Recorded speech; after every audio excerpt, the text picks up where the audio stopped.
বাংলাদেশের দুর্ভাগ্য যে বাংলাদেশে গণতন্ত্রটা চর্চা হয়নি। ওইটা বোধহয় সম্ভবত লিগেসি অফ পাকিস্তান পলিটিক্স থেকে এটা এখানে হয়নি। আমরা এখানে দেখেছি খুব স্বল্প সময় ধরে কিছুটা চর্চা হয়েছিল, তারপরে আবার সেই চর্চা থেকে আমরা দূরে সরে গেছি। আমার দুই দলের বিতর্ক শুনে খুব ভালো লাগছিল। তো একটা আমার আপত্তি আছে, এই যে আপনার মাননীয় প্রধানমন্ত্রী আর মাননীয় স্পিকার কথাটা, এটাকে আমরা বাদ দিতে পারি না? আমার কেন জানি মনে হয় যে এই মাননীয় কথাটা থেকে কিন্তু সমস্ত অটোক্রেসির জন্মটা বোধহয় হয়। আমি আমার অভিজ্ঞতা থেকে বলছি, আমি কিছু দিনের জন্য ওই অর্থমন্ত্রী ছিলাম, মানে প্রতিমন্ত্রী ছিলাম আমাদের দেশের বেগম খালেদা জিয়ার সরকারের সময়। কৃষিতে ছিলাম, এরপরে সিভিল এভিয়েশনে ছিলাম। তো আমি যখন ঢাকার বাইরে যেতাম তখন আপনার প্রথমে সার্কিট হাউসে গেলেই ওখানে একটা পুলিশের কন্টিনজেন্ট একদম চৌকস ভাবে দাঁড়িয়ে বিরাট একটা গার্ড অফ অনার দিত, আর সঙ্গে সঙ্গে আমার মনে হচ্ছে যে আমি একটা চৌকেটা, একটা বিরাট কিছু, যে আমাকে আপনার সেলুট দেওয়া হচ্ছে। এই যে ধারণাটা, এই ধারণাটা কিন্তু আমাকে একটা ভিন্ন জগতে নিয়ে যায়। 1971 সালে স্বাধীনতা যুদ্ধের সময় আমি যখন পাকিস্তান সেনাবাহিনীর অত্যাচারে টিকতে না পেরে ভারতে চলে গেলাম। ওয়ালটন এখন দেশের সীমানা পেরিয়ে পৌঁছে গিয়েছে 50টিরও বেশি দেশে।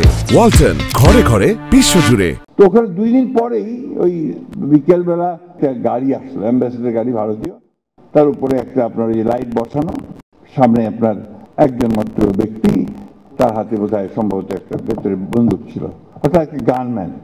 আমি লক্ষ্য করে দেখলাম যে উনি ভদ্রলোক বিহারের চিফ মিনিস্টার কর্পূরী ঠাকুর, একটি প্রদেশের, একটি রাজ্যের প্রধান মুখ্যমন্ত্রী। বাংলাদেশ থেকে লোক এসছে যারা যুদ্ধ করছে, তাদের সাথে কথা বলতে তিনি একা শুধুমাত্র তার একজন দেহরক্ষী নিয়ে তিনি সেখানে এসে উপস্থিত হয়েছেন। আর আমাদের এখানে আমাদের যেই মন্ত্রী হয়ে গেল সেই সম্পূর্ণভাবে ভিন্ন জগতে চলে গেল। তার সেলিউট, তার বাঁশি, গাড়ির সামনে একটা গাড়ি, পেছনে আরেকটা গাড়ি, এই যে মানসিকতাটা তৈরি হয়, এই মানসিকতাটা কিন্তু আমাকে ধীরে ধীরে ওই ডিক্টেটরের দিকে নিয়ে যায়। আমি কথাটা সেই জন্যই বললাম যে মাননীয় কথাগুলো বাদ দিয়ে কথা বলতে বললে mister speaker, mister prime minister বললে তো যথেষ্ট হয়, তাই না?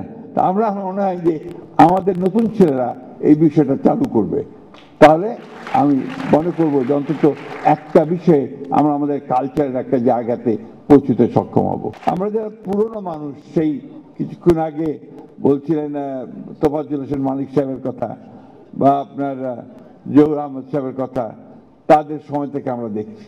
তো এইগুলো আমরা দেখেছি আপনার সাংবাদিকতার ক্ষেত্রে। আমরা যখন ছোট স্কুলে পড়ি, আমি কিন্তু মফস্বলের ছাত্র, এখানে প্রায় সবাই বোধহয় ঢাকারই ছাত্র হবে, কিন্তু আমি মফস্বল স্কুলের ছাত্র। সেই তখন পাকিস্তান আমলে একটা প্রতিযোগিতা হতো, এবং সেই পাকিস্তান স্টুডেন্টস উইক, সেখানে এই তর্ক বিতর্ক, সেম্পল স্পিচ, এইগুলো আবৃত্তি, এই সমস্ত বিষয়গুলো নিয়ে জেলায় জেলায় প্রতিযোগিতা হয়ে ঢাকায় এসে এখানে আপনার একটা ফাইনাল প্রতিযোগিতা হতো। তো সেখানে আমার আসবার সুযোগ হয়েছিল যখন আমি ক্লাস 9-এ পড়ি। তো তখন দেখেছি যে তর্ক অর্থাৎ বিতর্ক, এটা কিন্তু অত্যন্ত গুরুত্ব দেওয়া হয়। আমাদের ছেলেরা এখন আমাদের চেয়ে অনেক অনেক দূরে এগিয়ে গেছে, এবং আমি অত্যন্ত আশাবাদী উঠেছি যে অনেকে যে বলেন যে কিছু হবে না, এটা সঠিক নয়, অনেক কিছু হবে, এবং বাংলাদেশে অবশ্যই আমরা মাথা উঁচু করে দাঁড়াতে পারবো। হ্যাঁ, তর্ক আছে, বিতর্ক আছে, মতের অমিল আছে। যে কথাটা কিছুক্ষণ আগে এখানে অনেকে বলছিলেন যে আমি তোমার সঙ্গে একমত হব না, কিন্তু প্রাণ পর্যন্ত বিসর্জন দিতে রাজি আছি। আমরা এটাতেই বিশ্বাস করি, আমরা লিবারেল ডেমোক্রেসিতে বিশ্বাস করি। আমরা বিশ্বাস করি যে আমার কথা বলার স্বাধীনতা থাকতে হবে, তোমারও কথা বলার স্বাধীনতা থাকতে হবে, এবং এটাই হচ্ছে উপযুক্ত একটা ডেমোক্রেসি।